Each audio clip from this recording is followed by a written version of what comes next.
Sejumlah mahasiswa dan buruh yang menamai diri dengan RUA menggelar aksi unjuk rasa di kantor Dewan Perwakilan Rakyat Kabupaten Nagan Raya. Aksi itu dilakukan sebagai bentuk penolakan terhadap pengesahan RUU Omnibus Law menjadi undang-undang.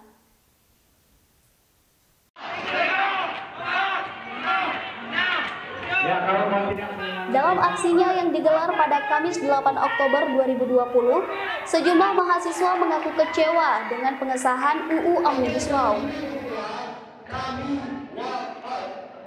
Pada aksi tersebut, para pengunjuk rasa sempat menguasai ruang sidang utama DPRK Nagan Raya selama beberapa menit.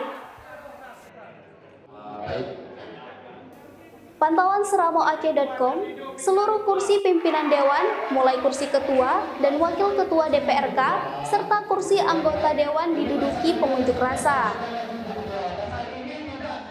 Tidak sampai di situ, setelah menguasai gedung sidang utama, mereka juga melakukan reka adegan sikap Ketua DPR RI Puan Maharani mematikan mikrofon salah seorang anggota DPR RI fraksi Demokrat saat melakukan protes.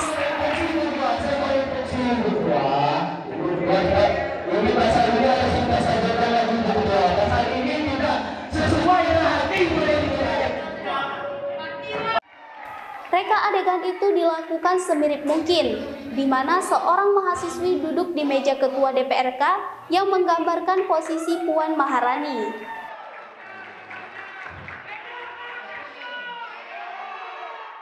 Sementara, satu mahasiswa yang duduk di kursi anggota dan melakukan interupsi. Saat melakukan interupsi, tiba-tiba pimpinan DPR RI mematikan mikrofon.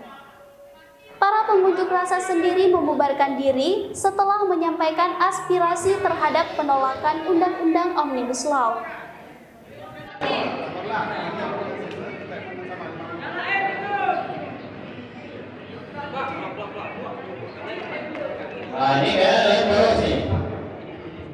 Bagaimana tanggapan Anda? Silahkan tuliskan pada kolom komentar. Dukung terus channel Seromo TV dengan cara subscribe, like, share, and comment, agar kami semakin semangat memberikan informasi terbaru dan menarik untuk Anda. Terima kasih, sampai jumpa.